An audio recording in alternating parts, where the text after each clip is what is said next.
the city of Bulawayo in ensuring that residents have adequate, safe, affordable water.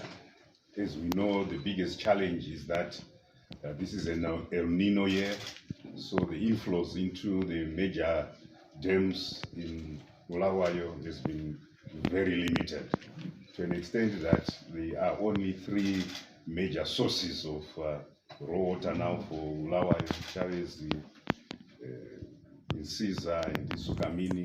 We requested that the technical committee, Inyankuni, that the technical committee looks at this and see whether we will have enough water to take us to the next rainy season. So they will be doing an exercise, an urgent one for that.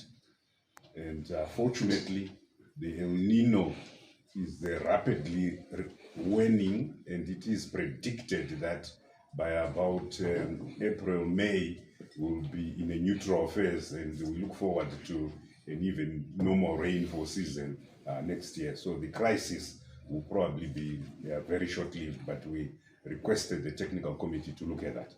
We also requested them to refocus their efforts, redouble their efforts at ensuring that the Nyamandovo aquifer is able to give us the maximum that it was designed for.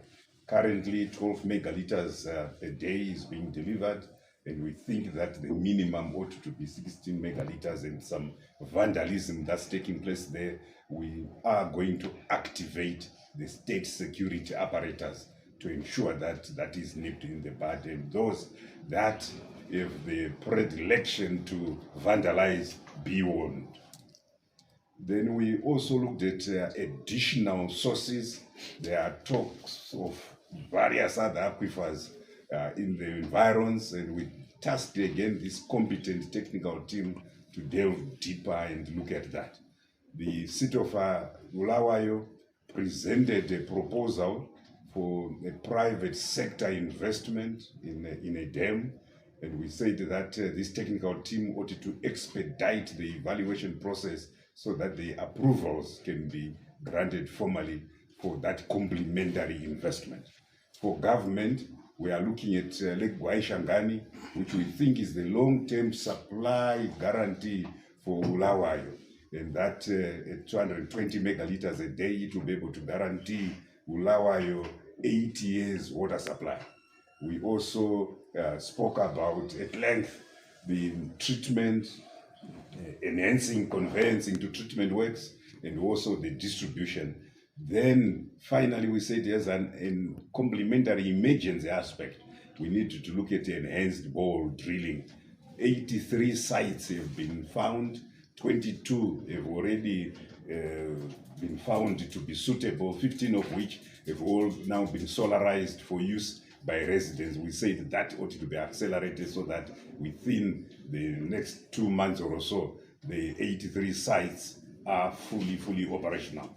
The last thing that we did was, of course, to extend the mandate of this competent technical team by another 100 days to enable them to continue to assist the city of Bulawayo so that residents can expect to have water on a daily basis. Thank you very much. We all agreed after the presentation by the technical committee, we approved and adopted their report. We are all in agreement that the way forward should be identified, and we need to implement some of the recommendations. It's demonstrated your own personal concern for the crisis that we face, and I know that the citizens appreciate you coming this way to personally demonstrate your commitment to dealing with the crisis. I think that the unity of purpose that has been demonstrated through the committee and even in this meeting is very important. As I've said time and time again, this is not a partisan issue. This is an issue that concerns all citizens, and it is critically important in this time of drought that we ensure that our citizens in this city does not run out of water. You have summarized the intervention, so I'm not going to go into detail. We look forward to the intervention at Nyamandlovu, particularly the intervention of additional security to secure that water supply. We are pleased that the contract to divert a portion of the Mtshabezi pipeline to the Mzungwani pump station is now going to go ahead. We thank you for your commitment to speak to Minister Ncube to try to secure the additional resources of 15 million US that we need to address the crisis fully.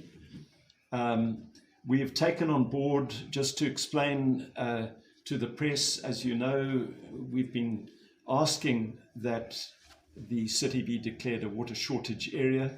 The minister listened very closely to that, and his directive to the technical committee was to look at the three sources of water, namely in Insiza, Mtshabezi and Inyankuni, to ascertain on a scientific basis how much water there is there and how long it will last, so that will then inform the minister and the government regarding the declaration of a water shortage area. And we look forward to the committee reporting back urgently with that technical scientific information, so that we know with accuracy how long our existing water supplies will work.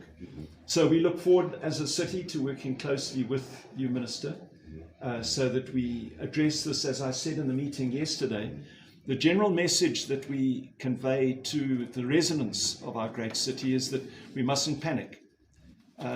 We do have a short-term strategy, and working closely with government, we will address these issues, and I'm sure that we will get through this period. And hopefully your predictions are correct, Minister, that we will have a good rainy season next season and be relieved of this crisis. Thank you.